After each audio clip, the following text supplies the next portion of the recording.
শুভেচ্ছা জানাই। আমাদের যে আলোচনাটা চলছিল ভারতীয় কাব্যতত্ত্বকে কেন্দ্র করে, আজকে তার তৃতীয় ক্লাস। এবং আমরা যেভাবে ভারতীয় কাব্যতত্ত্বকে বুঝতে বুঝতে যাচ্ছিলাম, সেখানে একটা ধারাক্রম আশা করি আমরা প্রতিষ্ঠা করতে পেরেছি। যে জায়গাটি নিয়ে আমাদের সবচেয়ে বেশি সমস্যার অবকাশ থাকে, যে ভারতীয় কাব্যতত্ত্বকে আমরা কতগুলো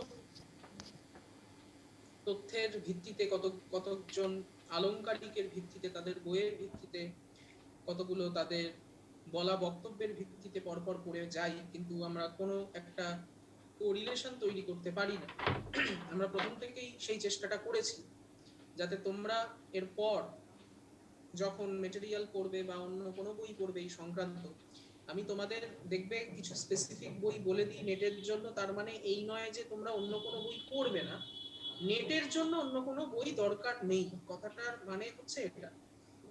তোমরা যারা প্রশ্ন করো যে বিষ্ণুপদ ভট্টাচার্যের বই পড়বো কিনা, রমারঞ্জন মুখোপাধ্যায়ের বই পড়বো কিনা, সুধীর চট্টোপাধ্যায়ের বই পড়বো কিনা, অতুল চন্দ্রগুপ্তের বই পড়বো কিনা,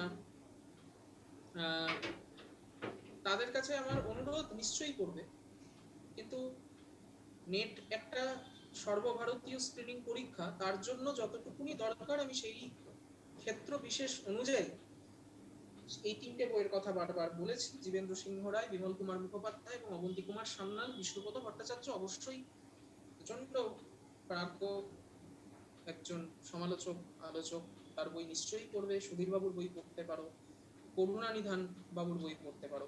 যত রকমের কাব্যতত্ত্বের বাজারে বাংলা কাব্যতত্ত্বকে কেন্দ্র করে 25 রকমের বই আছে, সবই পড়তে পারো। বই তোমাদের কখনো ক্ষতি করবে না, কিন্তু নেটের পারপাসে তোমরা এই তিনটে বইকে যদি মান্যতা দাও, তাহলে আমার মনে হয় মোর দ্যান এনাফ। এবং ক্লাসে তোমরা যেভাবে বুঝে নিয়েছো, তারপর মেটেরিয়াল পড়ছো, তারপর এই বইগুলোর দিকে যাচ্ছ, তারপরও যদি কেউ অন্য কোনো বই পড়ো, সবটা মিলিয়ে হ্যাঁ, বিভাগগুলো আমি আজকে লিখে দেব। তারপর তোমরা যদি এই জায়গাটাতে যাও, তাহলে আমার মনে হয় অত্যন্ত ভালো হবে। আমি ধন্যবাদ যিনি আমাকে এটা মনে করালেন, একদম ঠিকভাবেই মনে করিয়েছেন।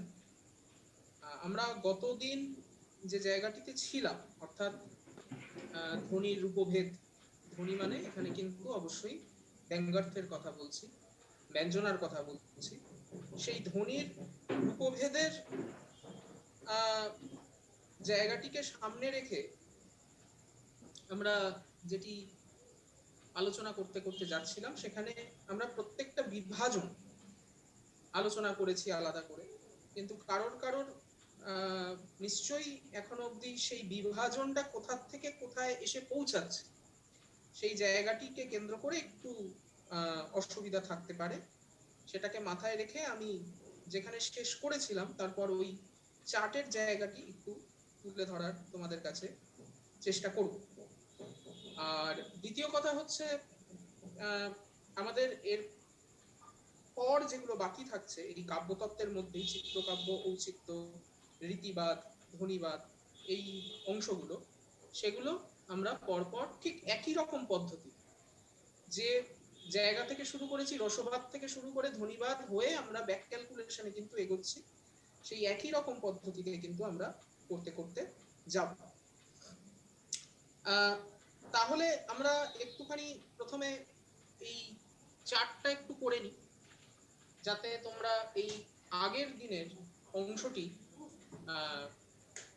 করে নিতে পারো। হ্যাঁ, আলংকারিকের বক্তব্য গুলিয়ে যাবে না, আমি আরেকটি চার্ট তোমাদের প্রোভাইড করব। সেই চার্টে দশক অনুযায়ী আলংকারিকদের নাম এবং তাদের বইয়ের নাম, এবং যদি কোনো সিগনিফিকেন্ট বক্তব্য তারা বলে থাকে, সেটা এক জায়গায় রাখার আমি চেষ্টা করব। প্রথমে আমি একটুখানি ধ্বনি শ্রেণী বিভাগটা বোর্ডে লিখছি। তাহলে ধ্বনি, যে ধ্বনিবাদ, কাব্য অতিরিক্ত যে বিষয়টিকে এখন থেকে গুরুত্ব দেওয়া হবে কাব্যের আত্মাকে কেন্দ্র করে, এখন কিন্তু মূল প্রায়োরিটি পাচ্ছে কাব্যের আত্মা।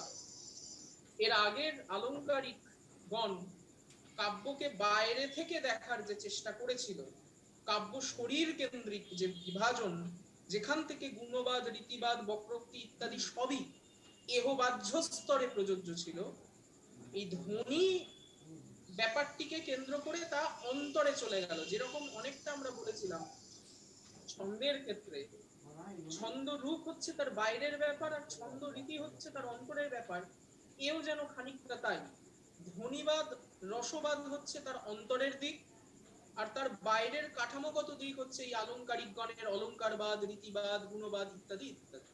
আমরা আত্মা থেকে শুরু করে কাব্য শরীরে যাচ্ছি, কারণ আমরা যদি আগে এসেন্সটা বুঝে যাই, আমাদের বাকি শরীর কেন্দ্রিক চিন্তা ভাবনাগুলো ধরতে কিন্তু অসুবিধা হবে না। ভাষাতত্ত্বের ধ্বনি নয়, ব্যঞ্জনার ধ্বনি, যাকে কেন্দ্র করে আমাদের প্রখ্যাত ধ্বনিকার আনন্দবর্ধন তার যে ধন্যালোক এই বইটিতে বিভাজনটি করে করে দেখাচ্ছেন। সেখানে প্রথমত ধ্বনিকে দুটো ভাগে ভাগ করা হচ্ছে, অবিবক্ষিত বাচ্যধ্বনি। আমার সাথে সাথেই লিখবে, আমি বোর্ডটাও দেখাবো। অবিবক্ষিত বাচ্যধ্বনি এবং দ্বিতীয়টি বিবক্ষিতান্নপর বাচ্যধ্বনি।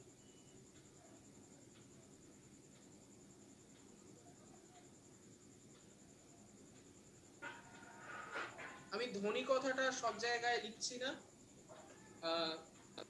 সংক্ষেপে এইভাবে লিখছি, ধ্বনি অবিবক্ষিত, বিবক্ষিতান্নপর। প্রথমত এর দুটো ভাগ। এইবার অবিবক্ষিতটাকে আগে ভাগ করে নেব, অর্থান্তর সংক্রমিত আর অত্যন্ত তিরস্কৃত। এর দুটো ভাগ, অবিবক্ষিতর দুটো ভাগ, অর্থান্তর সংক্রমিত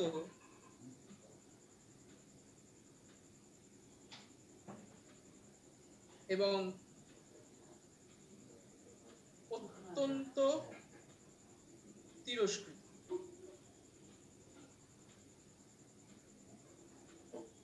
হলো, এটা হচ্ছে এই অবিবক্ষিত বাচ্য, তার দুটি ভাগ। এবং এই দুটি ভাগকে কেন্দ্র করে আমরা এই অবিবক্ষিত বাচ্যধ্বনি থেকে বেরিয়ে এসে পুরো লক্ষ্যটাই স্থিত করব বিবক্ষিতান্নপর বাচ্যধ্বনি, যেখানে বাচ্য তার নিজের অর্থকে কখনোই পুরোপুরি সরিয়ে দেয় না বা পুরোপুরি গৌণ করে। একে প্রথমত দুটো ভাগে ভাগ করব, সংলক্ষক্রম এবং অসংলক্ষক্রম। এবার আমরা চলে যাচ্ছি বিবক্ষিতান্নপর বাচ্যধ্বনিতে। এর দুটো ভাগ, সংলক্ষক্রম। সংলক্ষ মানে কি বলেছিলাম আগের দিন?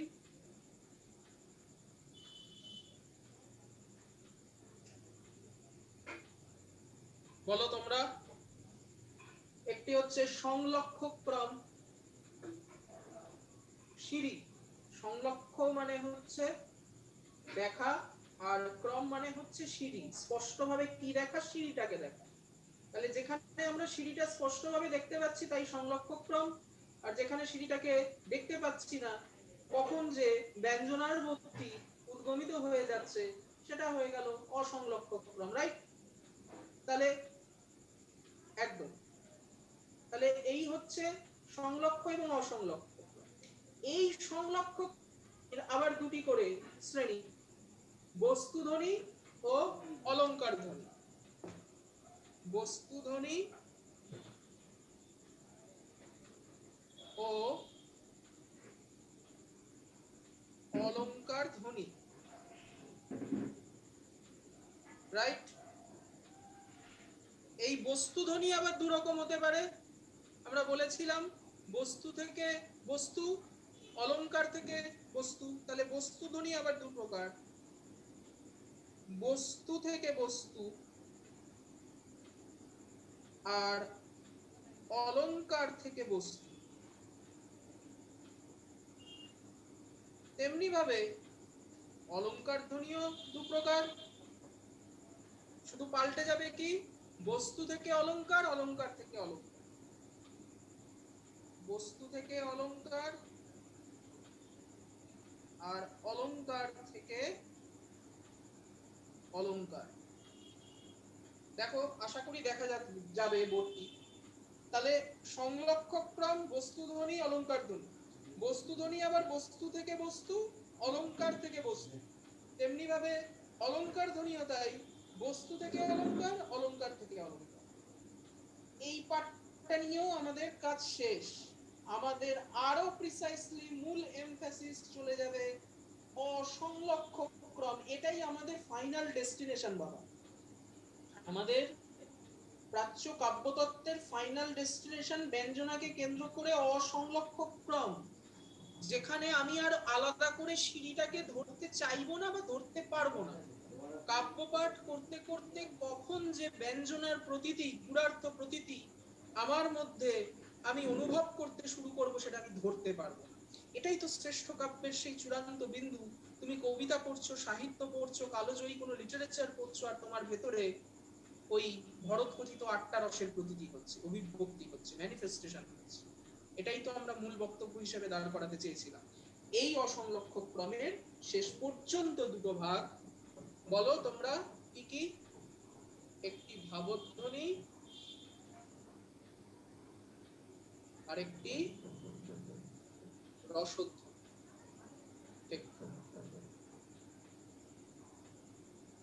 এবং ভাবধ্বনি এবং রসধ্বনি এই সমস্ত কিছু জায়গার মধ্যে আরো প্রিসাইসলি যদি আমাদের বলতে হয়, আরো প্রিসাইসলি যদি আমাদের এগোতে হয়, তাহলে আমাদের শেষ পর্যন্ত গন্তব্য এই রসধ্বনিকে কেন্দ্র করে।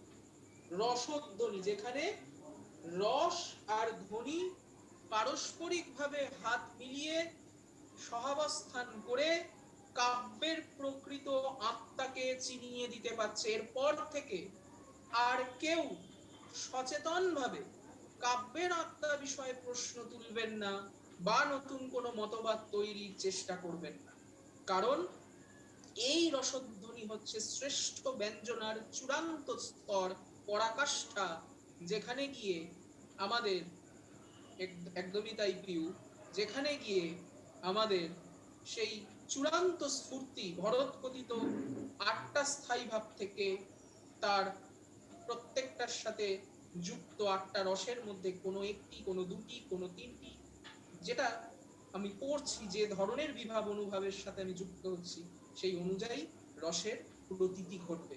আর এই প্রতীতি কোথায় ঘটবে? যে প্রশ্নটা শুরু করা হয়েছিল ভরতের রসসূত্র থেকে, তার আনসার আমরা পাইনি, যার জন্যই এতগুলো মতবাদ, যার জন্য এতগুলো মতবাদ এবং বিভিন্ন বিভাজন তৈরি হয়ে গেল। সেই মূল আধার গ্লাস কোথায়? শরবতটা আমি তৈরি করছি, কোথায় সারব নির্মাণ প্রক্রিয়াটি হচ্ছে, সেই রসের প্রকৃত আশ্রয়স্থল কি? কেউ বলেছিলেন অনুকার্য, কেউ বলেছিলেন অনুকর্তা, কেউ বলেছিলেন যে আমরা ভোগ করছি, কিন্তু বলতে পারছেন না যে আলটিমেটলি কোথায় রসটা তৈরি হচ্ছে। অভিনবগুপ্ত তার অভিব্যক্তিবাদে বললেন সহৃদয় পাঠকের মনে, চিত্ত, মনোমুকুর, ওই আয়নাটা বড় হতে হতে নিজের প্রতিচ্ছবি আত্মনং বৃদ্ধি ঘটাতে ঘটাতে যাচ্ছে। আমি চিনতে পাচ্ছি, ও তাই তো, আমার মধ্যেও তাহলে সেই একই সহৃদয় অবস্থানটি, সহৃদয় হৃদয় সংবাদী, আমার ভেতরের অন্তরের একক শিব তখন জুড়ে যাচ্ছেন পৃথিবীর তাবর ব্যক্তি, যারা ওই কাব্যানুশীলনের রত, যারা ওই রস গ্রহণে যোগ্যতা এবং যোজ্যতা দুই অনুধাবনের রত, তাদের সাথে আমি মিলে যাচ্ছি। সর্বজনীনতা, সাধারণীকরণ, জেনারেলাইজেশন। তাই যে প্রেম একটি অন্য ভাষায় কোনো একটি প্রত্যন্ত অঞ্চলের কবির হাতে শৃঙ্গারের প্রকাশ হয়ে ওঠে, সেই একই প্রেম, একই শৃঙ্গার তার থেকে 5-6 হাজার মাইল দূরে থাকা অন্য একটি দেশে অন্য একটি ভাষায় একই প্রতীতি এনে দিতে পারে। তুমি টাইটানিক জাহাজ ডুবছে চোখের সামনে দেখে নিশ্চয়ই ইউরোপের দর্শকরা হাসবে আর এশিয়ার দর্শকরা কাঁদবে, এমনটা তো হয় না, প্রত্যেকেই কাঁদবে। আমি সুস্থ পাঠকদের কথা বলছি, যারা হাসে তাদের সেটা দাও, আমি সুস্থ যারা সুস্থ সহৃদয় পাঠক তাদের কথা বলছি, প্রত্যেকেই কাঁদবে। যার যেটা ম্যানিফেস্টেশন সেই জায়গাটিকে সামনে রেখে একই রসের প্রতীতি প্রত্যেকটা জায়গায় হচ্ছে। কি করে হচ্ছে? প্রত্যেকে একই কাব্য পাঠ করে হাসছে, একই কাব্য পাঠ করে কাঁদছে, একই কাব্য পাঠ করে রাগ হচ্ছে, একই কাব্য পাঠ করে বিরক্ত অনুভব করছে। নিজের অন্তরেই আমি অনুভব করছি আমি ঘোষওয়ার। ঘোষওয়ার আর অন্য কেউ নয়, বিষ্ণুদেব কথিত ঘোষওয়ার আসলে আমি নিজেই। আমি নিজেই বল্লম উঁচিয়ে শিষ্ণ উঁচিয়ে এগিয়ে আসছি এই পৃথিবীর তাবর সমস্ত অবস্থান থেকে নিজেকেই চোরাবালি থেকে উঠে আনতে, নিজেই এই পৌরজমি ওয়েস্টল্যান্ডে জল দাও বলে জল চাইছি। এই যে অভিব্যক্তি, এই যে আত্ম নং বৃদ্ধি কি করে হচ্ছে? কাব্য পাঠ আমার মনের অন্তরে থাকা ওই আয়নার অবস্থানের জমে থাকা ধুলো পরিষ্কার করে দিচ্ছে। আমি বলেছিলাম না, কাব্য পাঠ বা সাহিত্য পাঠ হচ্ছে আসলে ঝাড়ুদারের কাজ। সেই ঝাড়ুদারের কাজ করছে, আমরা মিলে যাচ্ছি, মিশে যাচ্ছি। অ্যারিস্টটল কি খুব আলাদা কথা কিছু বলেছিলেন? যখন তিনি প্লেটোর রিপাবলিককে সামনে রেখে তার রাষ্ট্রনৈতিক চিন্তার ওই অভূতপূর্ব সিদ্ধান্ত কবিদেরকে তার কল্পিত রাষ্ট্র থেকে তাড়াতে হবে এই প্রসঙ্গে গেলেন, তখন কি তিনি খুব আলাদা কথা কিছু বলেছিলেন? একটু বলো তো তোমরা ভেবে, যে এটা কি কোথাও গিয়ে একই কেন্দ্রে মিলে যাচ্ছে না? যে জায়গাটিতে আমি প্রথম থেকে তোমাদের জোর দিতে চেয়েছি, সেই একই কেন্দ্রবিন্দুতে গিয়ে কি কোথাও মিলে যাচ্ছে না? সেই একই ভিজুয়াল পয়েন্টে গিয়ে কি মিলে যাচ্ছে না? প্রত্যেকের ওই গন্তব্য একটাই। তুমি বৈষ্ণব রসতত্ত্বকে নাও না বাবা, তাদের শান্ত দাস্য সখ্য বাৎসল্য গৌণ ভক্তিরস এগুলোর মাথা ব্যথা নেই, তাদের একটাই প্রতিষ্ঠা দেওয়ার কথা, মধুর রস। যখন রায় রামানন্দ তাকে প্রশ্ন করছেন মধ্যলীলার অষ্টম অধ্যায়ে যে তোমার সাধ্য বস্তুটি কি বাবা, তুমি কিসের জন্য এই সমস্ত জায়গায় পরিভ্রমণ করতে বেড়াচ্ছ, তখন চৈতন্যদেব তাকে দিয়ে বলিয়ে নিচ্ছে আগে কহো আর আগে কহো আর এহ বাহ্য জ্ঞান মিশ্র ভক্তি, জ্ঞান শূন্য ভক্তি থেকে যখন শেষ পর্যন্ত মধুর রসে পৌঁছচ্ছেন তখন বলছে এহ হয়। কিন্তু চূড়ান্ত জায়গাটি কোনটা? অবশ্যই কাব্যতত্ত্বের বিচারে তুমি যদি প্রাচীনতা বিচার করতে চাও তাহলে পাশ্চাত্য কাব্যতত্ত্বের জায়গাটি প্রাচীন, কিন্তু এইভাবে আমরা কোনো তুল্যমূল্য আলোচনার জায়গায় যেতে পারবো না যে সবচেয়ে প্রাচীন কোনটা। সময়ে কেউ না কেউ বলেছে, প্রতিষ্ঠা পেয়েছে অন্যান্য সময়। ফলত প্রাচীনত্বের বিচারে প্রাচ্য পাশ্চাত্য দুজনেই কিন্তু অধিকারী তার সম্মানের যোগ্য। এবং আমরা যে অলংকার শাস্ত্র পড়ছি তার থেকেও প্রাচীন একটা অলংকার শাস্ত্র প্রাচ্যে আছে, তামিল অলংকার শাস্ত্র, যেটা নিয়ে কথা হয় না, এটা নিয়ে আমি এখন কথা বলতে পারবো না, অনেক বড় একটা ক্ষেত্র। তামিল ভাষার যে তেলেগু পরবর্তীকালে বিভিন্ন জায়গা থেকে বেরিয়ে এসছে তাদের যে দ্রাবিড় সভ্যতার অন্যতম নিদর্শন রূপে, সেই তামিল প্রাচ্য কাব্যতত্ত্ব এই অলংকার শাস্ত্রেরও প্রাচীন। তারাও তাদের মতো করেই একই কথা বলতে চেয়েছে, প্রতিষ্ঠা দিতে পারেনি, তাই তারা এতটা রিনাউন্ড নয়, এতটা পরিচিত নয়। কিন্তু আমাদের এই প্রাচ্য কাব্যতত্ত্ব নিতান্ত অর্বাচীন নয়। অ্যারিস্টটল হতে পারে খ্রিস্টপূর্ব 387 বিফোর ক্রাইস্ট বা তারও আগে প্লেটো এসব কথা বলে গেছেন, কিন্তু এটা আমাদের মাথায় রাখতে হবে, যারা যে কথাটাই বলুন, যারা প্রাচীনত্বের দাবি যতটাই যে করুন, তাদের মূল গন্তব্য কিন্তু একটাই। ওই যে কথাটা বলছিলাম চৈতন্যদেবের প্রসঙ্গে, শেষ পর্যন্ত সেই চূড়ান্ত সাধ্য বস্তুটিতে কি নাম দেওয়া হয়? পড়েছো তো তোমরা চৈতন্য চরিতামৃত, প্রেম বিলাস বৈবর্ত শব্দটা শুনেছো তো?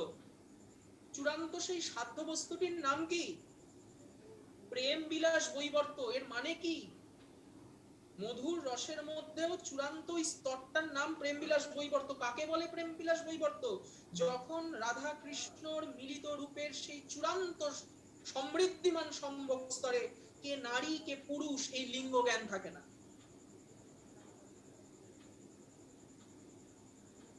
এবং অবশ্যই ভারতীয় কাব্যতত্ত্ব বলতে আমরা শুভদীপ একটা প্রাসঙ্গিক কথা তুলেছে, আমরা সংস্কৃত অলংকার শাস্ত্রকেই বুঝি। এবং এটা এটা কেন এটারও একটা রাজনৈতিক পরিচয় আমাদের কাছে পরিষ্কার, যে বেদ, ব্রাহ্মণ্য, তন্ত্র আমাদের মাথার উপর প্রথম থেকে চেপে আছে, সেখানে সংস্কৃতই যে একচ্ছত্র আধিপত্য স্থাপন করবে, এটা কি ভাবা খুব একটা অস্বস্তি? তা তো নয়।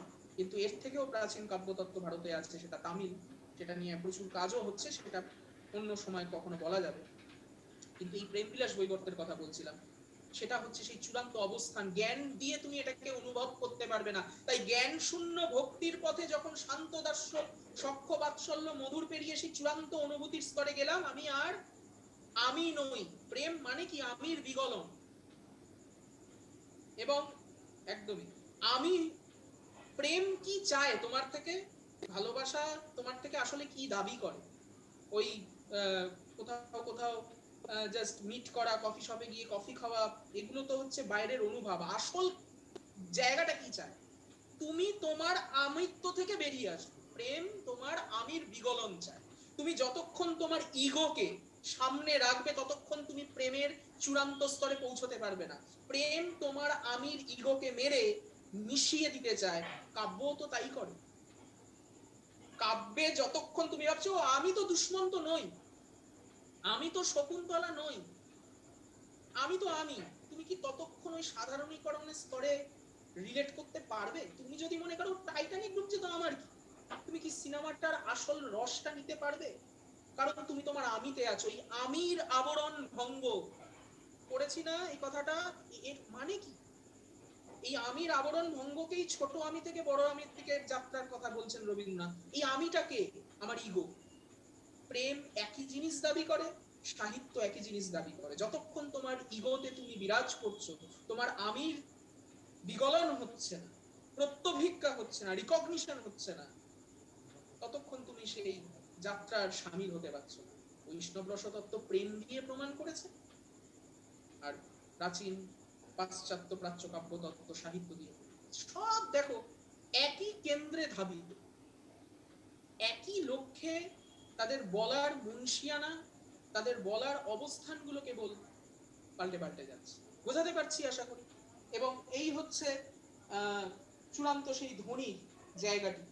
এখান থেকে আজকে আমরা আগের দিন চিত্রকাব্য সম্পর্কে যে কথাগুলো বলেছিলাম, সেই ব্যাপারটিতেই আজকে একটু ডিটেলে যাওয়ার চেষ্টা করব।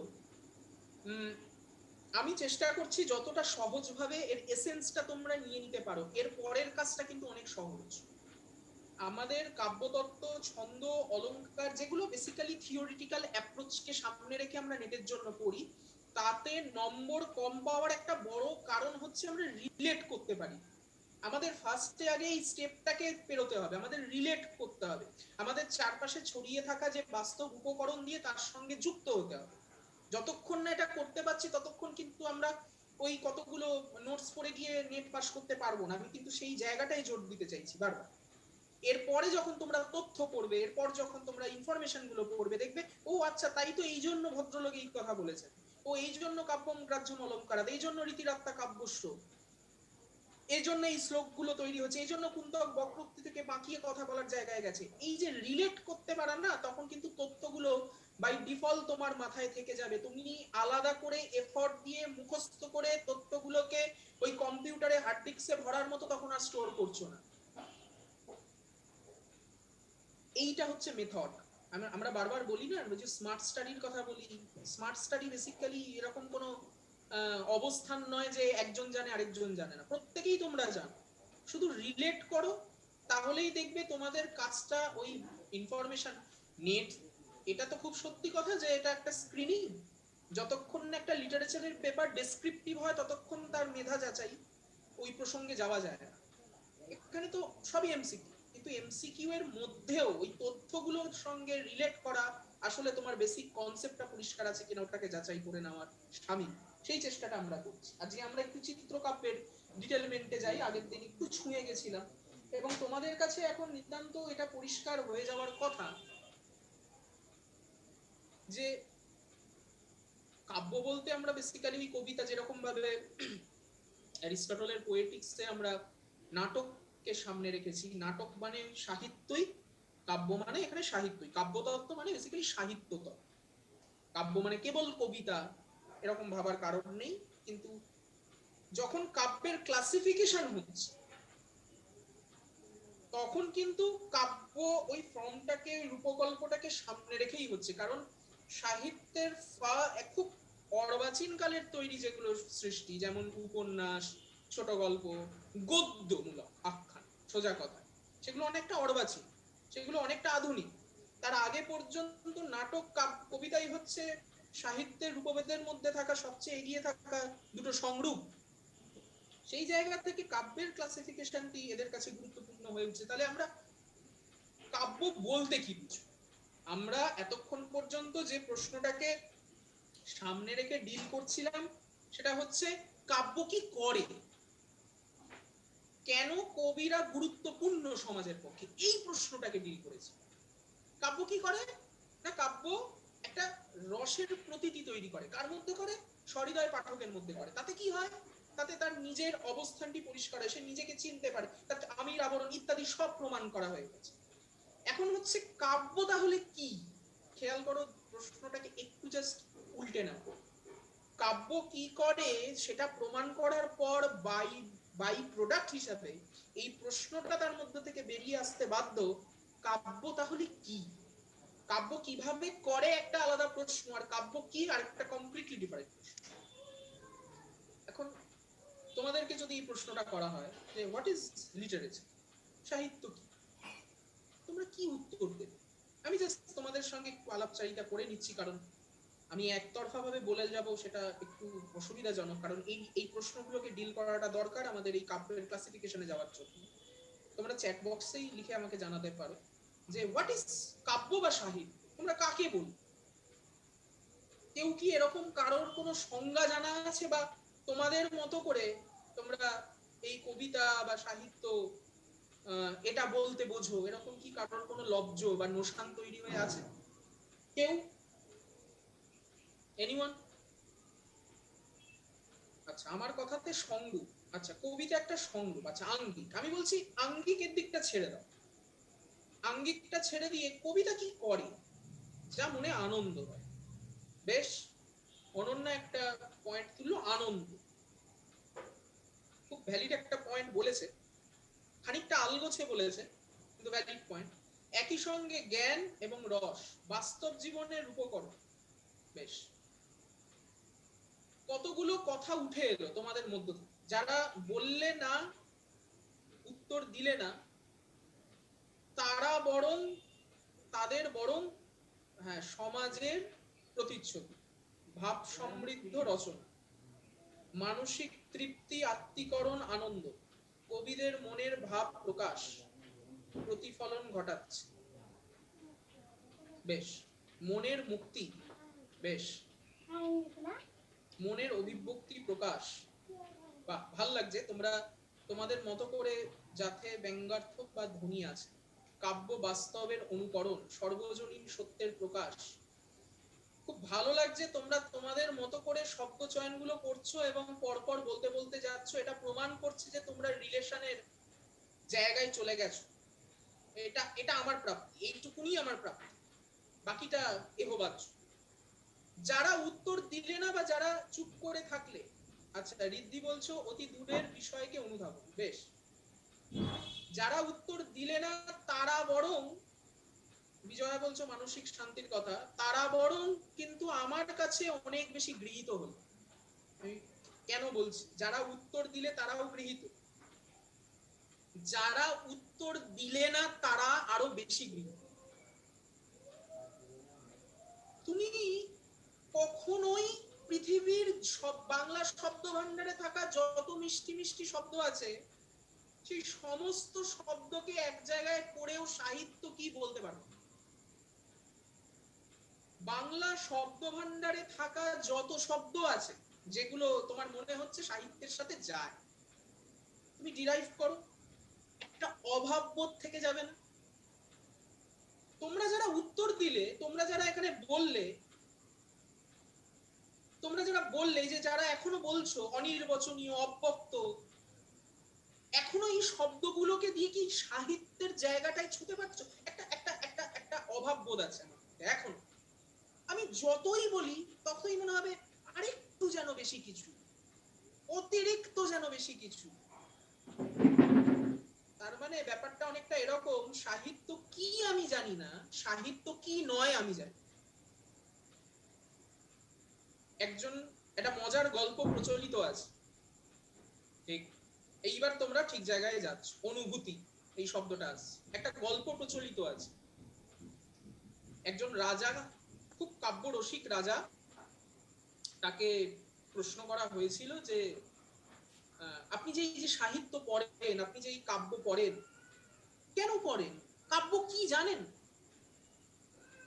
একজন বলছেন জীবনী সাহিত্য। বেশ, কাব্য কি জানেন? রাজা একটা চমৎকার কথা বলেছিল, কবিতা কি জানি, কবিতা কি নয় জানি। কবিতা কোনো অনুকরণ নয়, সাহিত্য টেবিল নয়, গাছপালা এগুলো সবই সাহিত্যের মধ্যে আছে, কিন্তু সেটার সরাসরি চিত্রণ নয়। সাহিত্য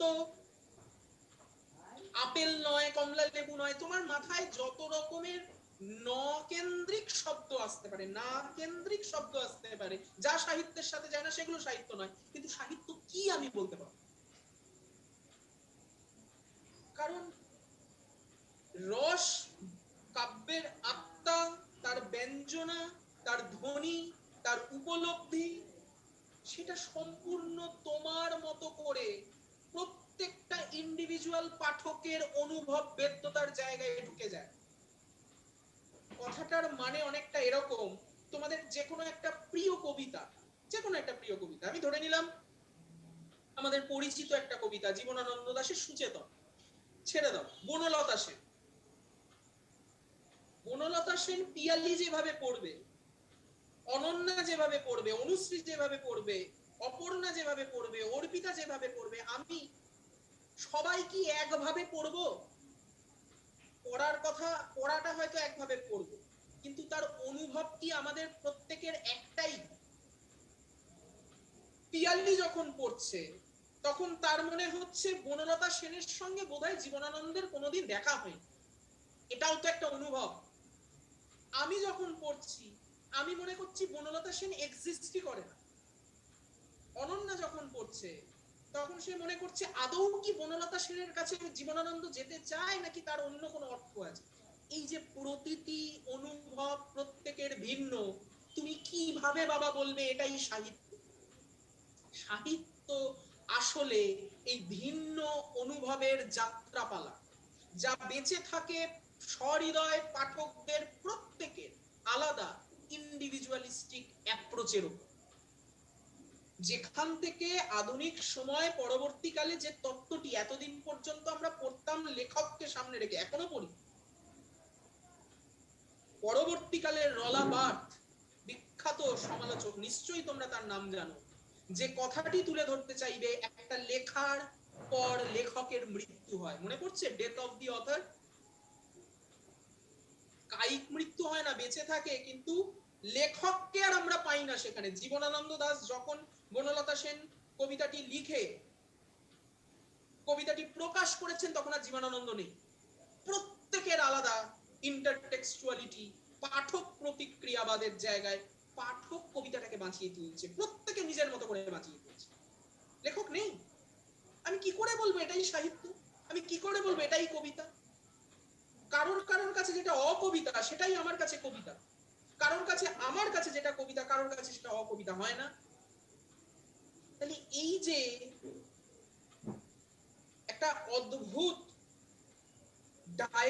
ডাইকটমির মধ্যে আমরা পৌঁছে গেলাম, একটা একটা স্ববিরোধিতার জায়গায় চলে গেলাম, যে তাহলে এরকম হতে পারে তোমার কাছে যেটা কবিতা আমার কাছে সেটা কবিতা হতেই পারে। তোমার বিষ্ণুদের কবিতা ভালো লাগে না, তুমি মনে করো না এটা কবিতা হয়নি, তোমার যুক্তি আছে, আমি বলবো না এটা কবিতা, আমারও যুক্তি আছে। তাহলে কবিতা কি? কবিতাকে আমি যদি নাই বুঝতে পারি সেটা কি, তাহলে তার ক্লাসিফিকেশন কি করে করব? আনন্দবর্ধন একটা চমৎকার কথা বলছে।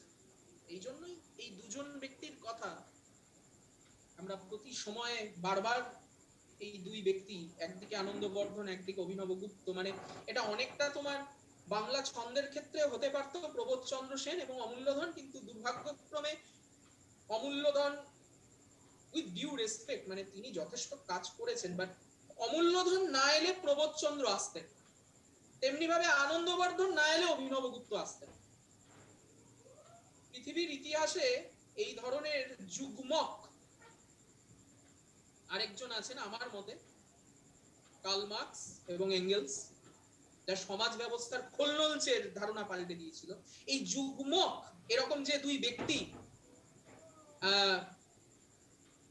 এমন একটা অবস্থানের জায়গায় নিয়ে গেলেন, আনন্দবর্ধন বলবেন যে সত্যি তো খুব গোলমেলে জায়গা, আমি কি করে বলবো এটাই সাহিত্য, আমি কি করে বলবো এটাই কবিতা, আমি কি করে বলবো এটাই শ্রেষ্ঠ কাব্য। তখন তারা একটা পন্থার জায়গায় গেলেন যে এইটা তো আমরা প্রত্যেকে মানছি, যা আমাদের একটা অনুভব দেয়।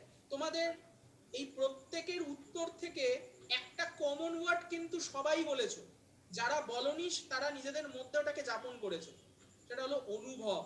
আরো প্রিসাইসলি বললে প্রতীতি। প্রতীতি কাব্য পাঠককে গ্রাহ্য করায় অলংকার। প্রশ্ন হচ্ছে কি গ্রাহ্য করায়? সেটাই তো কবিতা হতে পারে। গ্রাহ্যটা হচ্ছে প্রতীতি, যাকে আনন্দবর্ধন বলবেন ধ্বনি, অভিনবগুপ্ত বলবেন রস, এবং দুজনে সন্ধি করে আলটিমেটলি হাত মিলিয়ে বলবেন আচ্ছা রসধ্বনি। রসধ্বনি কথাটা ভীষণ পারিভাষিক। একদম আমাদের মতো করে যদি বুঝতে চাই, একদম আমাদের মতো করে যদি জানতে চাই, সেটা হলো একটা প্রতীতি, একটা অনুভব। যারা যারা ওই অনুভব শব্দটি নাওনি, সরাসরি নিয়েছো,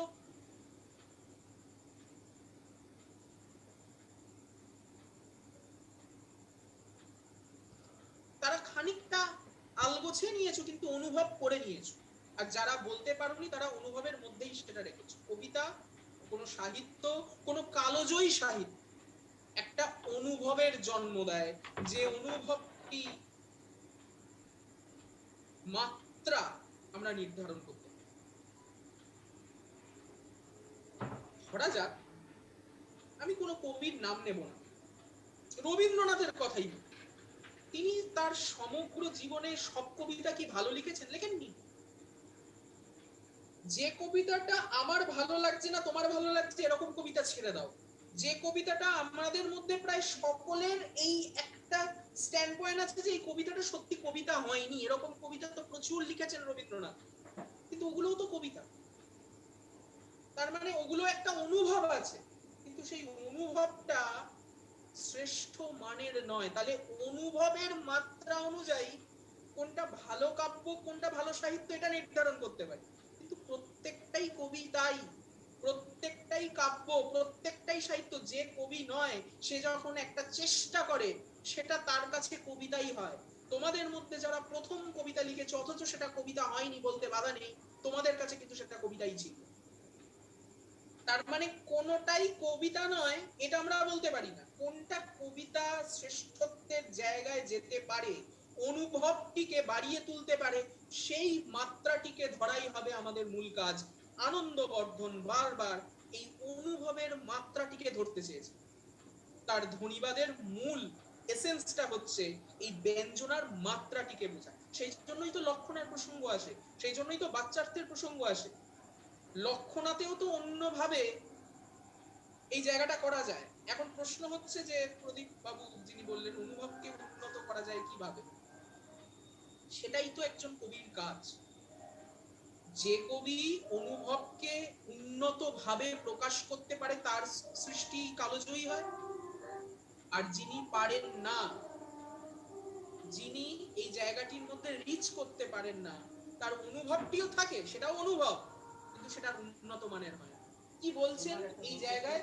আমি একটু আনন্দবর্ধনের কথাটি আগে একটু সংস্কৃত শ্লোকটা বলি। প্রধান গুণ ভাবাভ্যাং শৈবং ব্যবস্থিতে কাব্যে উভে ততদৃন্ন দত্ত চিত্র মভিধীয়তে চিত্রং শব্দার্থ ভেদনং দ্বিবিধং চ ব্যবস্থিতং তত্র কিঞ্চিৎ শব্দচিত্রং বাচ্যচিত্রং পরম। এই সংস্কৃত শ্লোকটা উনি লিখছেন আনন্দবর্ধন। আচ্ছা, আমার আওয়াজ কি শোনা যাচ্ছে? হঠাৎ পাশে এখানে প্রচন্ড মাইক বাজছে, মানে আমি আমার কথা শুনতে পাচ্ছি না, তোমরা কি আমার আওয়াজ শুনতে পাচ্ছ? ঠিক আছে, যদি আওয়াজ শোনা না যায় আমাকে একটু মেসেজে জানাবে। খুব খুব গান বাজছে পাশে। ঠিক আছে, এই যে সংস্কৃত শ্লোকটা বলা হলো, এর সোজা, হ্যাঁ, এর সোজা মানেটা কি? কাব্য সংসারে দু প্রকারের রচনা দেখা যায়। বেশ, কাব্য সংসারে দু প্রকারের রচনা দেখা যায়, দুটোই রচনা, দুটোই কবিতা, কিন্তু একটা অব্যঙ্গ কাব্য আর একটা স্বব্যঙ্গ কাব্য। ভালো করে শোনো, কাব্য সংসারে দু প্রকার রচনা দেখা যায়, দুটোই রচনা, দুটোই কবিতা। একটা অব্যঙ্গ কাব্য, অব্যঙ্গ কাব্য কাব্যই, কিন্তু অব্যঙ্গ, অব্যঙ্গ মানে ব্যঞ্জনাবিহীন। একটু পরে বুঝতে পারবো যে ব্যঞ্জনাবিহীন কোনো কাব্য হতে পারে না, ব্যঞ্জনাটা নিম্ন মানের হতে পারে, বলবেন। আরেকটা হচ্ছে স্বব্যঙ্গ, মানে যেখানে ব্যঙ্গ আছে, ব্যঞ্জনা আছে। এই দু প্রকার কাব্যের মধ্যে অব্যঙ্গ কাব্য আসলে অকাব্য, আনন্দবর্ধন একেই নাম দেবেন চিত্র কাব্য। যে সংস্কৃত শ্লোকটা বললাম সেটা হচ্ছে চিত্রকাব্যের সংজ্ঞা দিতে গিয়ে বলছেন। এই চিত্রকাব্য কথাটির অর্থ, চিত্র যেমন বস্তুর অনুকরণ, এইটা সবসময় নয়, সত্যি কথা, আমরা নিজেরাও জানি। তিনি খুব আলগোছে উদাহরণটা দিতে গিয়ে এই উপমাটা ব্যবহার করেছেন। চিত্র যেমন বস্তুর অনুকরণ কিন্তু বস্তু নয়। বুঝতে পারছো তো উপমাটা কোন জায়গা থেকে দিচ্ছেন? আমি যদি এই মোবাইল ফোনটার ছবি আঁকি, তাহলে এটা তো আর সত্যিকারের মোবাইল ফোন হলো না। মোবাইল ফোনটাকে আমি অনুকরণ করে একটা স্টিল ছবি আঁকলাম, সেটা বস্তু হলো না। এই এসেন্সটাকে ধরতে চাইছে। চিত্র খারাপ সেটা বলতে চাইছে না, কিন্তু এই অনুকরণ, নকলটাকে ধরতে চাইছে। তেমনি ভাবে চিত্রকাব্য হচ্ছে কাব্যের অনুকরণ কিন্তু কাব্য নয়। তার মানে কি? একজন কবি হঠাৎ করে যদি জানে এটা চিত্রকাব্য, তাহলে চিত্রকাব্য লিখবেন কেন? এই প্রশ্নটা তো ডিরাইভ করবে, যেটা আগের দিন আলগোছে খানিকটা বলার চেষ্টা করেছিলাম। কবি যদি কারণ জানে যে এইটা অনুকরণ করা হচ্ছে, তাহলে চিত্রকাব্য লিখবেন কেন? দুটো কারণের কথা আমরা পাবো, দুটো কারণের কথা আমরা পাবো। নাম্বার ওয়ান, এরকম কবি আমরা আমাদের কাব্য সংসারে নিশ্চয়ই খুঁজে পাবো, যেখানে তার মধ্যে সেই পোটেনশিয়ালিটিটা নেই। কেউ কেউ কবি নয়, এখন তো সবাই কবি। আসলে সূত্রটা কি ছিল? সকলে কবি নয়, কেউ কেউ কবি।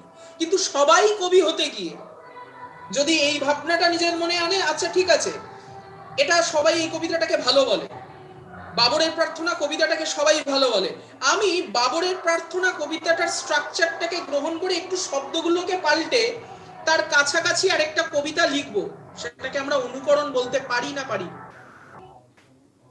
কোন অকবি, যে কবি যশ প্রার্থী হওয়ার স্বপ্ন দেখে কিন্তু তার পোটেনশিয়ালিটি নেই, সে বেসিক্যালি সহৃদয় পাঠকই নয়, শুধু কবি হতে চায়, এরকম মানুষ নেই কি আমাদের বাস্তব সংসারে? দেখি নাকি যে ভাই আমি কবি হব, একটা ঝোলা নিয়ে যাব, লোকে আমাকে মান্যগণ্য করবে? আছে তো।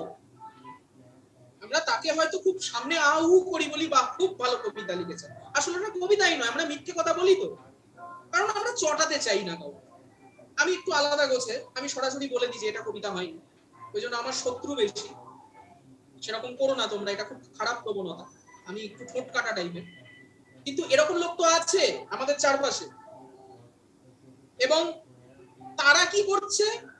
কোনো একটা ভালো কবির কবিতাকে সরাসরি কিছু শব্দকে পাল্টে দিয়ে একটু চটক এনে, একটু চমক এনে একটা কবিতা তৈরি করছে। সেটাও তো কবিতাই। কেউ কেউ তো ওটা পড়েই আহ কি লিখলেন, আপনার কলমে ঈশ্বর আছে, এইসব লিখছে তো, ফেসবুকে কমেন্ট করছে তো,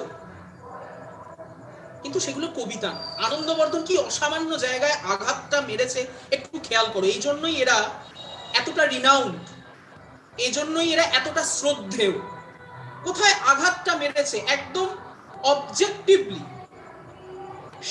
একদম অবজেক্টিভলি নৈর্ব্যক্তিকভাবে আনন্দবর্ধন এটা বলেই দিলেন যে কোন কবি যশক প্রার্থী কবি হওয়ার আশা নিয়ে কোনো ভালো কবির কবিতাকে অনুকরণ করে চিত্রের মতো। Number 1 step to make a চিত্রকাব্য, এটা সবচেয়ে প্রধানতম কারণ চিত্রকাব্য তৈরি হওয়ার। এখান থেকে আরেকটা নতুন প্রসঙ্গে যাব, এটা মাথায় রেখো। তাহলে এখন আমরা যে কবির কথা বলছি তার পটেনশিয়ালিটি নেই, কিন্তু সে কবি হতে চায়, সে একাডেমির হাত থেকে পুরস্কার নিতে চায়, ফেসবুকে ডিপি পাল্টাতে চায়, প্রচুর লাইক পেতে চায়, কিন্তু তার কবি হওয়ার কোনো যোগ্যতা বা যোগ্যতা নেই। চিত্রকাব্য তৈরি হচ্ছে। চটক, চটকটাও কিন্তু একটা অনুভব। আমি যখন একটা কবিতার মধ্যে শব্দের চটক করছি, আমার প্রাথমিকভাবে কিন্তু বাবা ভালো লাগছে। ভেবে দেখো, আমরা যখন কোনো চটকযুক্ত কবিতা, এখন তোমরা অনেকেই বুঝতে পারবে কোন কবিতা চটকযুক্ত, আমি বলে দেব, তারপর তোমরা বলবে এই কবিতা, এটা আমি করব, তোমরা নিজেরাই বিচার করবে।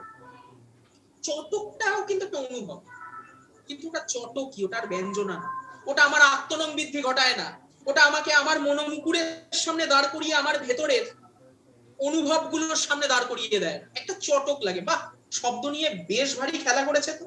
সত্যেন্দ্রনাথ দত্তের কবিতা কি আমরা এখন পড়ি? ছোটদের ঘুম পাড়ানোর জন্য পড়ি। কেন বুদ্ধদেব বসু রবীন্দ্রনাথ ও উত্তর সাধক প্রবন্ধে এটা বলতে বাধ্য হলেন যে রবীন্দ্রনাথ নামক চোরাবালি এদেরকে টেনে নিয়েছে, এদের পটেনশিয়াল ছিল, কিন্তু বেচারাগুলো রবীন্দ্রনাথকে অনুকরণ করতে গিয়ে কতগুলো চিত্রকাব্য লিখে চলে গেলেন, পারলেন না, রবি তাপে আত্মাহুতি দিলেন, আমরা দেব। বুদ্ধদেব বসু বললেন, সেই জায়গা থেকেই আধুনিক কবিদের উত্থান, কল্লোল প্রগতি, কালিকলম পত্রিকাকে কেন্দ্র করে। মনে করে দেখো, দেখো সবটা কিভাবে রিলেট করা হচ্ছে। তাহলে এই অবস্থানটি প্রথম ভাবে আমাদের মাথায় রাখতে হচ্ছে। চিত্রকাব্য লেখার এই কনসেপচুয়াল জায়গাগুলো থেকে প্রচুর যুক্তি মন্তব্য, শুদ্ধ শুদ্ধের বাক্য তৈরি হতে পারে। প্রথম স্টেপ, কোন কবি যশক প্রার্থী যার কবি হওয়ার যোগ্যতা নেই, তিনি কোনো ভালো কবির কবিতাকে অনুকরণ করে চিত্রের মতো যদি কত চটক তৈরি করেন, সেটা হচ্ছে চিত্রকাব্য, নাম্বার 1। দ্বিতীয় প্রকার অবস্থান, সেটা হচ্ছে কোন ভালো কবি, যারা ধরা যাক ভালো কবিতা লেখে, রবীন্দ্রনাথের কথাই ধরুন, একটু পরেই উদাহরণে আমরা যাব, তারাও কেউ কেউ চিত্রকাব্য লিখতে পারেন। ব্যাপারটা এরকম নয় যে যারা কবি হতে পারেন না তারাই কেবল চিত্রকাব্য লিখবে। আনন্দবর্ধন বলছেন, কতটা লজিক্যালি ভেবেছেন ভাবো। ভালো কবিও চিত্রকাব্য লিখতে পারেন। এখন তোমরা বলতে পারো তার কি দরকার, একজন কবি তার সারা জীবনে সবটাই ভালো কবিতা লিখেছেন, এটা এটা আশা করা খুব মুশকিল। তাহলে কখন তিনি চিত্রকাব্য লিখছেন, কখন তিনি চিত্রকাব্য তৈরি করছেন? যখন কখনো কখনো তার কবিতার মধ্য দিয়ে নীতি কথা, উপদেশ, প্রভাব, পরিস্থিতি, প্রোপাগান্ডা, সোজা কথায় কোট আনকোট, তুলে ধরতে চান, সেই সময় একজন কবি, সে অকবি নয়, চিত্রকাব্য তৈরি করতে পারে। নীতি কথা, উপদেশ, তার ভেতরে কোনো ব্যঞ্জনা, কোনো আলাদা অনুভব, মানে ওই রসধ্বনির অনুভব নেই। তুমি ওটা পড়ে কিছু শিখবে, শেখাটা তোমার রস নয় বাবা। সাহিত্যের দায় নেই তোমাকে শেখানো, সাহিত্য স্কুল মাস্টারের ভার লয় নাই। রবীন্দ্রনাথ নতুন কিছু কথা বলেনি, বারবার বলছি, এই কথাগুলোকেই নিজের মতো করে রিপ্রেজেন্টেশন করতে করতে গেছে। এটা কি আর গান পায় না? এই এক পুরনো গান, মানে ফলত আমরা দেখতে পাচ্ছি দুটো মূল কারণ আনন্দবর্ধন স্থিত করছেন তার চিত্রকাব্য লেখার কারণ হিসেবে। কবি যশক প্রার্থী কবি নয়, চটক তৈরি করে বস্তুর অনুকরণ করে চিত্রকাব্য রচনা করছেন দ্বিতীয় স্তর কবি। তার মানে এক্স্যাক্টলি পিউ, কবি অকবি দুজনের হাতেই চিত্রকাব্য কিন্তু রচিত হতে পারে, কবি অকবি। যদি এরকম বাক্য দেওয়া হয় চিত্রকাব্য আসলে অকবিদের হাতে সৃষ্টই কাব্যের নাম, বাক্যটা শুদ্ধ না অশুদ্ধ? যদি এরকম বাক্য দেওয়া হয় চিত্রকাব্য আসলে, একদমই তাই, অশুদ্ধ হবে। এরকম কোনো মানে মাত্রা নেই যে অকবি চিত্রকাব্য লিখবে, কবিও লিখতে পারে। তাহলে যদি এরকম বাক্য দেয় কবি চিত্রকাব্য লিখতে মানে লেখেন যখন তার ভেতরে নীতি কথা প্রাধান্য পায় তখন সেটাকে আমরা শুদ্ধ বলবো। সাধারণত এটা আমরা ধরে নিচ্ছি কবিরা চিত্রকাব্যটা লিখতে সচেতন ভাবে চান না, প্রোপাগান্ডা হিসাবে। যেমন কিছু কিছু ক্ষেত্রে সুভাষ মুখোপাধ্যায়ের কিছু কবিতাও প্রোপাগান্ডাই, সব কবিতা তার একেবারেই কবিতা হয়নি। রাজনৈতিক প্রচারকে সামনে রেখে কিছু কবিতা তিনি লিখেছেন, সচেতন ভাবে লিখেছেন, চিত্রকাব্য লিখবো বলেই লিখেছেন। যেমন ধরো রবীন্দ্রনাথের, যেটা আগের দিন একটা কবিতার কথা আমরা বলেছিলাম, কানাকড়ি পিঠ তুলি কহে টাকা টিকে, তুমি 16 আনা মাত্র নহ 5 শিখে। পড়তে ভালো লাগে, কিন্তু আবারও বলছি চিত্রকাব্য পড়তে আমাদের খারাপ লাগে না। আমরা যখন সত্যেন্দ্রনাথ দত্তের কবিতা পড়ি, তুল তুল টুক টুক তুল তুল, মানে বেশ মজা লাগে, কিন্তু তার মধ্যে কি পাই আমরা? কিচ্ছু না। বুদ্ধদেব বসু যেটা বলেছিল, কানের ব্যায়াম, ছন্দের জাদুকর আসলে কানের ব্যায়াম, শুনতে ভালো লাগে। চিত্রকাব্যের মধ্যে এই চটকটা আছে, আর এই চটকটাও একটা অনুভব। তাই কবিতা নয় আমরা বলতে পারবো, কবিতা কাব্য, কিন্তু চিত্র কথাটা দুটো ভাবনাকে রিপ্রেজেন্ট করছে। এক না, এটা খুব ভালো প্রসঙ্গ তুলেছো পিউ, ছড়া মানে কি তাহলে চিত্রকাব্য? আমি থ্যাংক ইউ তোমাকে যে এই প্রশ্নটা তুললে। আবোল তাবোলের কথা একটু মনে করো, মেঘনাদ বধ কাব্য চিত্রকাব্য? না না না না, নমস্কার, এইটা বলোই না কেউ, আমি বলে দিচ্ছি। ঠিক আছে, প্রশ্ন করেছো, আমি বলবো মেঘনাদ বধ কাব্য চিত্রকাব্য। আমি বলছি, আমি আগেই ছড়ার প্রসঙ্গটা বলি। সেটা হচ্ছে যে ছড়া সাধারণভাবে কখন লেখা হয়? ছড়া লেখার একটা প্রাথমিক ভৌম চাহিদা আছে। এক্স্যাক্টলি চিত্রকাব্য কবিতার ক্ষেত্রেই বলছি আমরা, কিন্তু কিন্তু আমি বলছি চিত্রকাব্য কি তাহলে শুধু ছড়ার দিকে ইন্ডিকেট নিয়ে যাচ্ছে, ছড়ার দিকে গমন করাচ্ছে? এইটা আমাদের প্রশ্ন না। তুমি আবোল তাবোলকে মনে করে দেখো, সুকুমার রায় যখন আবোল তাবোল লিখছেন তখন সেই ছড়াগুলো কেবলই তার ছন্দের ব্যায়াম বা কানে শুনতে ভালো লাগছে সেই রিপ্রেজেন্টেশনে আমরা রেখে দিই না। আমি নিজে কলেজে আবোল তাবোল পড়াই, এখন আন্ডার গ্রাজুয়েট কোর্সে শিশু সাহিত্যর মধ্যে আবোল তাবোল বলে ডিএসসি কোর্স পড়ানো হয়, সেটা আমি পড়াই আমার কলেজে। আবোল তাবোলের ছড়াগুলো প্রত্যেকটা সমাজ, রাজনীতি, বিশ্ববিখ্যাকে at the same time reflect করে। তুমি ছড়া মাত্রই চিত্রকাব্য বলতে পারো না, কিছু ছড়া অবশ্যই চিত্রকাব্য। চিত্রকাব্যের মধ্যে চটক ছড়ার মধ্যেও থাকে, কিন্তু ছড়া মাত্রই চিত্রকাব্য হতে পারে না। তার কারণ হচ্ছে ছড়া লেখার একটা মূল উদ্দেশ্য শিশু মনকে সামনে রেখে কিংবা লোকজ ভৌম চাহিদাকে সামনে রেখে লেখার প্রয়াস, সেখানে কোনো একটা গুরুতর ব্যঞ্জনা লুকিয়ে থাকতেই পারে। আমার প্রশ্নটা হচ্ছে আমি ব্যঞ্জনাটা পাচ্ছি কিনা। যদি পাই আমি তাহলে তাকে একটি শ্রেষ্ঠ কাব্য বা গুণীভূত ব্যঙ্গ কাব্য যাচ্ছি। ব্যঞ্জনা কাব্যর মধ্যে কিন্তু দুটোই পড়ছে, গুণীভূত ব্যঙ্গও পড়ছে, ধ্বনি কাব্যও পড়ছে, দুটোই বলতে পারি। কিন্তু চিত্রকাব্য তখনই বলতে পারবো কোন কবিতাকে, কোন কাব্যকে, যদি ব্যঞ্জনার ভাবটি প্রবল। এটা বোঝার জন্য এটা বোঝার জন্য কিন্তু আমাদের সহৃদয় পাঠক হতে হবে, আমাদের কাব্যানুশীলনের জায়গায় রিচ করতে হবে, কোনটা চিত্রকাব্য আর কোনটা নয় এটা বলার জন্য কিন্তু আমাদের অনুশীলন দরকার। আমি কি বোঝাতে পারছি? ভানু সিংহ ঠাকুরের পদাবলী সমস্তটা আমরা চিত্রকাব্য বলতে পারবো না বাবা, কিছু কিছু কবিতা অবশ্যই চিত্রকাব্য। আর যিনি প্রশ্ন করেছিলেন মেঘনাদ বধ কাব্যের কথা, মেঘনাদ বধ কাব্য কোথায় প্রোপাগান্ডা, আমাদের এটা বুঝতে হবে আমি কাকে প্রোপাগান্ডা বলছি আর কাকে ডিকনস্ট্রাকশন বলছি। মধুসূদনের কোনো প্রোপাগান্ডা ছিল না, তিনি পুরাণকে তার সময় যুগোপযোগী ভাবে ডিকনস্ট্রাক্ট করেছেন। এই যে প্রোপাগান্ডা কোনটার প্রোপাগান্ডা নয় এটা বোঝার জন্য আমাদের কিন্তু সহৃদয় পাঠক হতে হবে। তাই চিত্রকাব্য আমি কাউকে বলে দিলাম বোঝার সুবিধার জন্য, এটা এতটা ইজি নয়। তাই সহৃদয় পাঠকের চোখে যে কাব্য ব্যঞ্জনাবিহীন তাই চিত্রকাব্য। চিত্রকাব্য একজন কবিও লিখতে পারেন আর একজন অকবিও লিখতে পারেন। পরিষ্কার হয়েছে? ব্যাপারটি পরিষ্কার হয়েছে? আমি একটু উদাহরণে যাব। এই অবধি সকলে বুঝতে পেরেছো? খুব জোরে বলতে হচ্ছে আমাকে, এত গান আমি মাঝে মাঝে নিজের আওয়াজ শুনতে পাচ্ছি না। তোমরা বুঝতে পেরেছো? ক্লিয়ার হয়েছে? আমি একটু উদাহরণে যাই।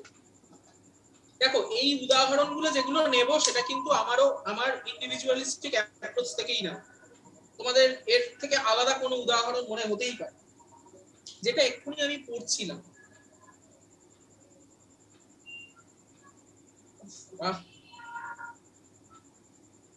কানা করি পিঠ তুলি কহে টাকাটিকে, তুমি 16 আনা মাত্র নহ 5 শিকে, টাকা কয় আমি তাই মূল্য মোর যথা, তোমার যা মূল্য তার ঢের বেশি কথা। এটা অনেকটা ওই ছন্দ দুটো লাইন মনে করে দেখো, যখন করেছিলাম শৈবাল দিগিরে বলে উচ্চ করি শির, লিখে রেখো এক ফোঁটা দিলেম শিশির। তার মধ্যে একটা মোরালিটি আছে, উপকথা নীতি কথা। আমি বলছি এটাও ব্যঞ্জনাই, কিন্তু ব্যঞ্জনাই মানে এটা উন্নত, মানে ব্যঞ্জনা কথাটা বলা ভুল, এটা অনুভব, এটাও অনুভব যে হ্যাঁ একটা মোরালিটির চর্চা করা হচ্ছে, কেউ ছোট নয়। আমরা যখন অলংকারে অপ্রস্তুত প্রশংসা পড়ি তখন কুকুরের কাজ কুকুরে করেছে কামড় দিয়েছে পায়, তাই বলে কি কুকুরে কামড়ানো মানুষের শোভা পায়। এই কবিতাগুলো যখন বিচার করি সেগুলো চিত্রকাব্য হিসেবে একটা মোরালিটির চর্চা করে। ব্যঞ্জনার তোমাকে কিছু নীতি শিক্ষা দেবে না বাবা, তুমি কবিতা পড়ে কিছু শিখবে না। ভালো সাহিত্য তোমাকে শেখায় এই কথা যারা বলে তারা সাহিত্য রসজ্ঞ নয়, সাহিত্যের বিচারক নয়, কোনো ভার নেই, কোনো কিছু শেখানোর দায় নেই। তুমি শ্রীকৃষ্ণ কীর্তন করে কি শেখো বলতো? কৃষ্ণকে আমরা যেভাবে দেখতে অভ্যস্ত, সেখানে একজন লম্পট কৃষক, লম্পট যুবক কৃষ্ণ রাধাকে রীতিমতো বলপূর্বক সম্ভোগ করে। তার থেকে আমরা কি শিখি, কেন পড়ি? রাধার মানসিকতা তারপর কিভাবে কৃষ্ণের দিকে ধাবিত হয় বাংলা সাহিত্যের প্রথম মর্ষকামের কাব্য হিসাবে, এইটা জেনে আমরা অভিভূত হই। তাই তো এই অনুভবটা আমাদের আগে ছিল না। কেন বলি বরুচণ্ডী দাস বাংলার প্রথম আধুনিক কবি? কারণ যে কাব্যটা তিনি লিখেছেন কি অসামান্য। একই সঙ্গে কৃষ্ণের কে গ্রাম্য যুবক হিসেবে পরিণত করে রাধার মানসিক বিবর্তন মর্ষকামের কাব্য করে তোলা। যে নারী তার মানে তার এক প্রকার আমরা বলতে পারি তাকে যে বলপূর্বক সম্ভব করেছে তার প্রতি আকৃষ্ট হয়, তাকে মর্ষকাম বলা হয়। রাধা তো তার দিকেই ধাবিত হবে। এরপর রাধা বিরহের বংশীকণ্ঠ থেকে পুরো রিপ্রেজেন্টেশনটা বদলে যাবে। এতদিন কৃষ্ণ রাধাকে সম্ভব করতে চাইতো, এখন রাধা কৃষ্ণের কাছে যেতে চাইবে, আবার কৃষ্ণ দূরে চলে যাবে। এই ট্রানজিশনটাকে আধুনিক বলবো না তো কাকে বলবো? সাহিত্য তোমাদের কিছু শেখাতে চায় না। তুমি যদি শিখতে যেতে শ্রীকৃষ্ণ কীর্তন থেকে, কিচ্ছু শেখাননি। সেই জন্য চৈতন্যদেব এই বইটার নামই নেয়। চৈতন্যদেব তো কিছু শেখাতে চেয়েছে। চৈতন্যদেবের পাঠ্য তালিকায় গীত গোবিন্দের নাম আছে, বাকি সমস্ত বইয়ের নাম আছে, সদুক্তি কর্ণামৃতের নাম আছে, শ্রীকৃষ্ণ কীর্তনের নাম নেই। তিনি কি পড়েননি? পড়ে বুঝেছেন ভাই এর থেকে আমি কিছু শিক্ষা দিতে পারবো, কিন্তু একটা শ্রেষ্ঠ সাহিত্য হিসাবে এখনো পড়ি। তাই চিত্রকাব্য আমরা সেই ধরনের কাব্য বলছি তোমাকে কিছু শেখাতে যাচ্ছে বলপূর্বক। হ্যাঁ, ব্যঙ্গ বঙ্গার্থ মানে ব্যঙ্গ মানে বয় জফলা আকার নয়, বয় জফলা উময় গ যেটা বলছো, ব্যঞ্জনা একই। বঙ্গার্থ আর ব্যঞ্জনায় যে কবিতায় কোনো আমরা ব্যঞ্জনা স্তরে উপনীত হতে পারছি না, এই কবিতাগুলো পড়ে আমরা একটা নীতি শিক্ষা পাচ্ছি। কুসুমের গিয়েছে সৌরভ, জীবনের গিয়েছে গৌরব, এখন যা কিছু সব ফাঁকি, ঝরিতে মরিতে শুধু বাকি। একদম জীবন সম্পর্কে একটা বোধ, হাইলি একটা লক্ষণে অবধি যেতে পারে, এটা অনুভব, কিন্তু কোনোভাবে ওই শ্রেষ্ঠ ব্যঞ্জনার অনুভবের জায়গায় আমরা চমকিত হচ্ছি পাবো না চিত্রকাব্য। তার মানে আনন্দবর্ধন তিনি চিত্রকাব্যকে কাব্যই বলছেন। কাব্যের ক্লাসিফিকেশন করতে গিয়ে চিত্রকাব্যকে এই যে অব্যঙ্গ কাব্যভুক্ত করছেন, তার মানে ব্যঞ্জনা নেই এই অর্থে এটি অকাব্য, কিন্তু এটাও কাব্যই। আর বাদবাকি পড়ে থাকছে যেটি সব্যঙ্গ কাব্য, তার দুটি ভাগ। বাদবাকি পড়ে থাকা সব্যঙ্গ কাব্যের দুটি শ্রেণী, একটির নাম হচ্ছে ধ্বনিকাব্য, চিত্রকাব্য অবশ্যই নিষ্প্রাণ, একটি হচ্ছে ধ্বনিকাব্য, আরেকটি হচ্ছে গুণীভূত ব্যঙ্গ কাব্য।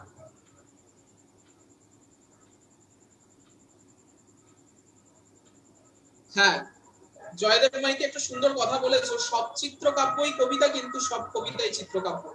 সকল খারি খারক, সকল খারক খার না, সকল গৌরচন্দ্রিকাই গৌরাঙ্গ বিষয়ক পদ, সকল গৌরাঙ্গ বিষয়ক পদ গৌরচন্দ্রিকা। একদম এরকম বাক্যের জন্য কিন্তু তৈরি থাকে, দিতেই পারি। খুব সুন্দর বাক্যটা বলেছো যিনি বললেন, জয়দেব বাবু। খুব মুশকিল হয়ে যাচ্ছে এত লাউড নয়েজে। আমরা এবার যাচ্ছি সব্যঙ্গ কাব্য। সব্যঙ্গ কাব্য দুটো ভাগ, একটি ধ্বনি কাব্য আর একটি গুণীভূত ব্যঙ্গ কাব্য। মানে এখন আমরা যে কাব্য নিয়ে আলোচনাটা করব সেই কাব্যটা বেসিক্যালি ব্যঞ্জনা যুক্ত, চিত্রকাব্য ব্যঞ্জনাবিহীন। যদি প্রশ্নে দেয়, দরজা বন্ধ করলে একই আওয়াজই আসবে, দেখছি তবু একটু লাইনে থাক।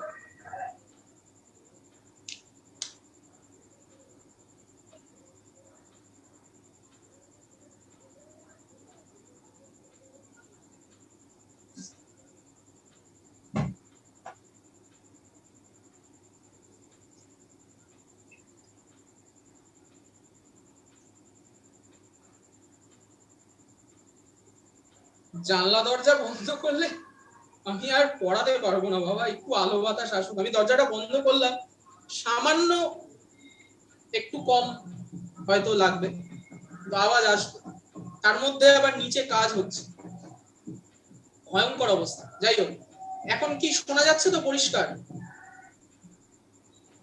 এখন শোনা যাচ্ছে তো? ঠিক আছে। সব্যঙ্গ কাব্যের কথা বলি। সব্যঙ্গ কাব্যের মধ্যে আমরা প্রথমে ধ্বনি কাব্য। দেখো, ধ্বনি কাব্যকে নিয়ে আমাদের আর কোনো চাপ নেই, ধ্বনি কাব্য নিয়ে আমাদের কিন্তু আর কোনো মানে অসুবিধা নেই। শ্রেষ্ঠ কাব্য ধ্বনি কাব্য, এটা আমরা বুঝে গেছি। মানে যার নাম সব্যঙ্গ তারই নাম অন্য নাম ধ্বনি কাব্য। মানে সব্যঙ্গ বলতে গেলে আমরা মূলত ধ্বনি কাব্যকেই বুঝি, কিন্তু পরবর্তীকালে আনন্দবর্ধন এখান থেকে আরেকটি জায়গায় যাবে, যে আরেক প্রকার গুণীভূত ব্যঙ্গ কাব্যের কথা আমরা যেটা বলছি, তার মধ্যেও কিন্তু ব্যঙ্গ বা ব্যঞ্জনা আছে, বঙ্গ বা ব্যঞ্জনা আছে। কি বলছেন? সব্যঙ্গ কাব্য বা ধ্বনি কাব্যে শুধু বঙ্গার্থ বা ধ্বনির অস্তিত্বই থাকে না, বাচ্যার্থ অপেক্ষা বঙ্গার্থ বা ধ্বনির অধিকতর প্রাধান্য থাকে। মানদণ্ডটা খেয়াল করো, আমি ব্যঞ্জনা প্রধান মানে এটা বলতে পারি না বাচ্যার্থ নেই, বাচ্যার্থ আছে। আমরা এই যে শ্রেণীটা এক্ষুনি করেছি, বিবক্ষিতান্নপর বাচ্যধ্বনি, এই বিবক্ষিতান্নপর বাচ্যধ্বনির অসংলক্ষ ক্রমের থেকে রসধ্বনি, এখানে কি কোথাও বাচ্যার্থকে আমি গৌণ বা সরিয়ে দিচ্ছি? বাচ্যার্থকে কি আমরা সরিয়ে দিচ্ছি না দিচ্ছি না? বলো তোমরা। বিবক্ষিতান্নপর বাচ্যধ্বনি, অসংলক্ষক্রম এবং রসধ্বনি। এখানে বাচ্যকে, বাচ্যার্থকে, আক্ষরিক অর্থকে সরিয়ে দিচ্ছি না দিচ্ছি না?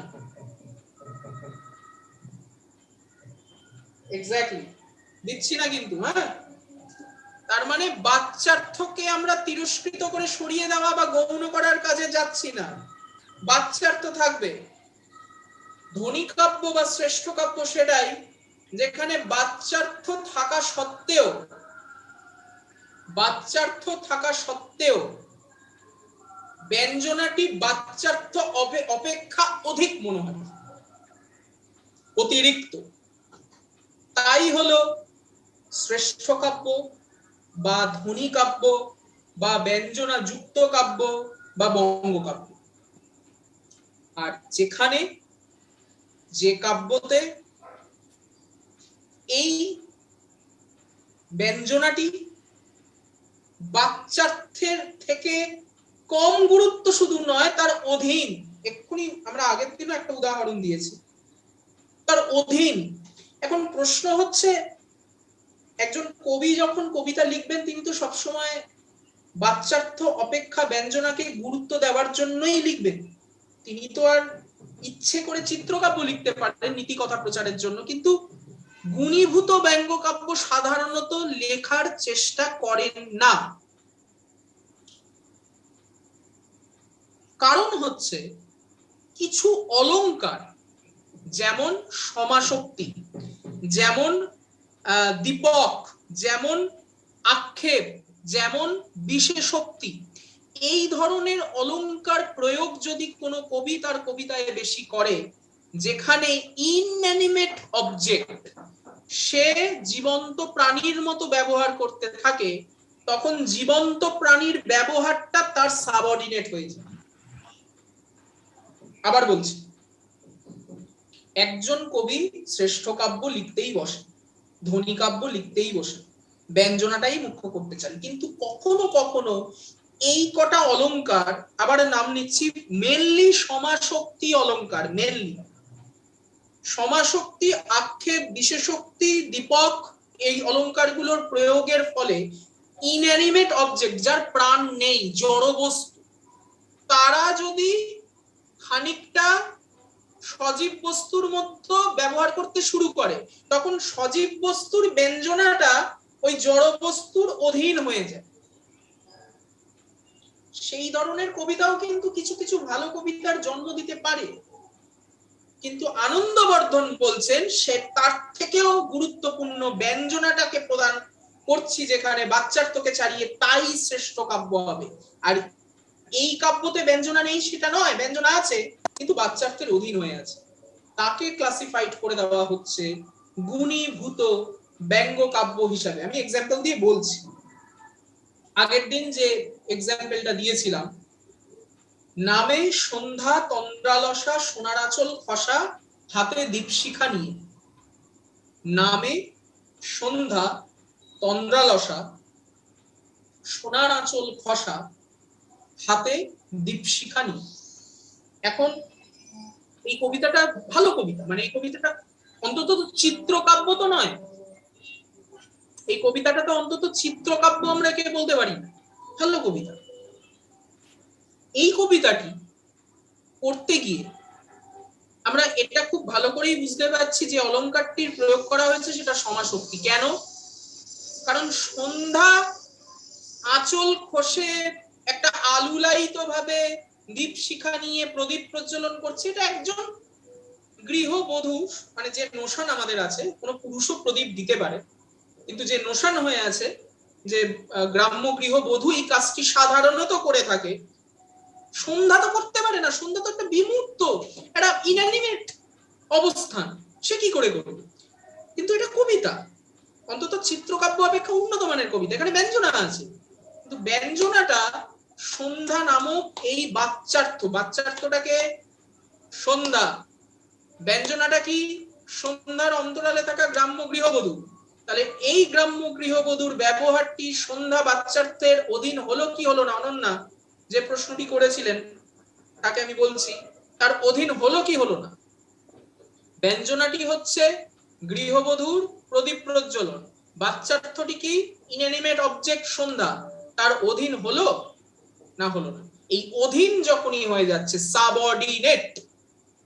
গুণীভূত মানে হচ্ছে সাবঅর্ডিনেট, অধীন থাকা, অধীন থাকা। এই অধীন হয়ে যাচ্ছে কে? ব্যঞ্জনা, ব্যঙ্গ। তাই গুণীভূত ব্যঙ্গ কাব্য। আর যে কাব্যগুলো ধরা যাক যে কোনো তোমাদের শ্রেষ্ঠ যেগুলো ভালো কবিতা, পাথর করে দাও আমাকে নিশ্চল আমার সন্ততি সব, আমি বারবার এই শঙ্খ ঘোষের কবিতায় ফিরে যাই। বা ধরো বেনি মাধব তোমার বাড়ি যাব, বা অবনী বাড়ি আছো, বা হাজার বছর ধরে পথ হাঁটিতেছি, বা যেগুলো শ্রেষ্ঠ শ্রেষ্ঠ যে কবিতাগুলো আমরা আমাদের মাথার মধ্যে প্রতিনিয়ত খেলা করে, সেখানে যদি আমরা দেখতে পাই পড়তে গিয়ে আমরা নিজেরাই অনুভব করি যে সেখানে বাচ্চার্থ কখনোই এই ব্যঞ্জনাটাকে চাপিয়ে দিচ্ছে না, অধীন করে দিচ্ছে না। সেই ধরনের কবিতাগুলোকে আমরা, তবে যে সময় দাঁড়িয়ে আনন্দবর্ধন এই কাব্যের ক্লাসিফিকেশন করেছেন তখন তো এত আধুনিক কবিতা এত কিছু লেখা হয়নি। এখন যখন আমরা যে পজিশনে এসে পৌঁছেছি, তুমি যদি এই আনন্দবর্ধনের ক্লাসিফিকেশন নিয়ে কোনটা গুণীভূত ব্যঙ্গ কাব্য হচ্ছে আর কোনটা ধ্বনি কাব্য হচ্ছে এটা একটু চাপিয়ে দেওয়া হবে। এখন আধুনিক কবি এত ভাবেন, যখন কবিতা লেখেন তার মতো করে বাচ্চাত্বকে প্রদান করছেন, ব্যঞ্জনাকে করছেন, কিন্তু আমাদের যদি আনন্দবর্ধনের ক্লাসিফিকেশনকে মাথায় রেখে কবিতা বুঝতে হয়, তার মতানুযায়ী তার অবস্থানটি বুঝতে হয়, তাহলে সেই কবিতাই শ্রেষ্ঠ কবিতা যেখানে বাচ্চার্থ অপেক্ষা ব্যঞ্জনাটি মুখ্য, বাচ্চার্থটিকে আমরা সরিয়ে রাখছি, অর্থটাকে মুছে দিচ্ছি। দুটোই বিবক্ষিতান্নপর বাচ্যধ্বনি, দুটোই অসংলক্ষক্রম ধ্বনি বা সংলক্ষণক্রম ধ্বনিও হতে পারে, কিন্তু বিবক্ষিতান্নপর হতে হবে। অবিবক্ষিত বাচ্যধ্বনির দ্বারা ধ্বনি কাব্য বা গুণীভূত ব্যঙ্গ কাব্য লেখা যায় না। বিবক্ষিতান্নপর বাচ্যধ্বনিতেই ধ্বনি কাব্য এবং গুণীভূত ব্যঙ্গ কাব্য তৈরি হতে পারে।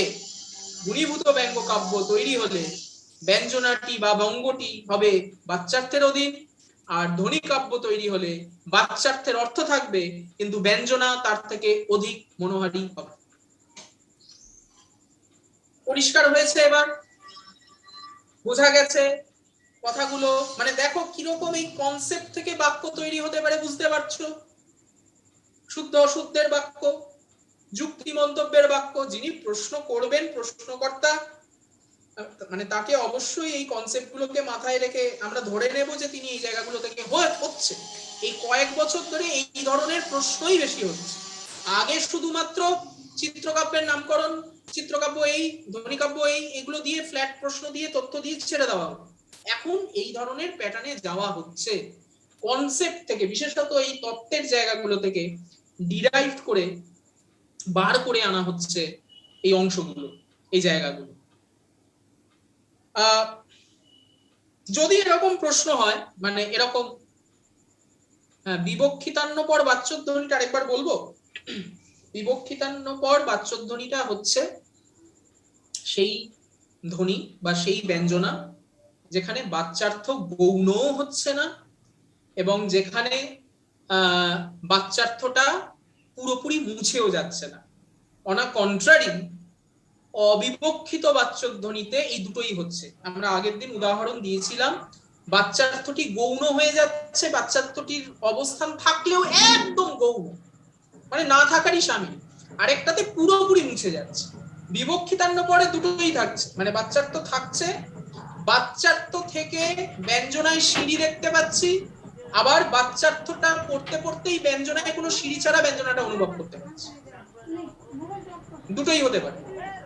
যদি বাচ্যার্থটি থাকতে থাকতে ব্যঞ্জনার মাথার উপর বসে যায় তখনই আমরা তাকে গুণীভূত ব্যঙ্গ কাব্য বলছি, আর ব্যঞ্জনাটি প্রদান হয়ে উঠছে বাচ্যার্থকে ছাড়িয়ে তখনই আমরা তাকে ধ্বনি কাব্য বলছি। দুটোই তাহলে বিবক্ষিতান্ন পর বাচ্যধ্বনির অন্তর্গত, সেটা সংলক্ষক্রম অসংলক্ষক্রম দুই হতে পারে। সাধারণত ধ্বনি কাব্য বা শ্রেষ্ঠ কাব্য হতে গেলে অসংলক্ষক্রম রসধ্বনি প্রধান থাকতে হবে তার, যেটা আমরা আগের দিন বিস্তারিতভাবে আলোচনা করেছি। এবার কি ক্লিয়ার? এবার ক্রোনোলজিটা পরিষ্কার? এইবার পুরো জায়গাটা ছকে ছকে মিলেছে? এই সংক্রান্ত যদি কারোর কোনো প্রশ্ন থাকে আমি একটু নিয়ে নেওয়ার চেষ্টা করব। আমি একটু হোস্টকে অনুরোধ করছি, আচ্ছা যাদের প্রশ্ন আছে তারা একটু হ্যান্ড রেজ করো।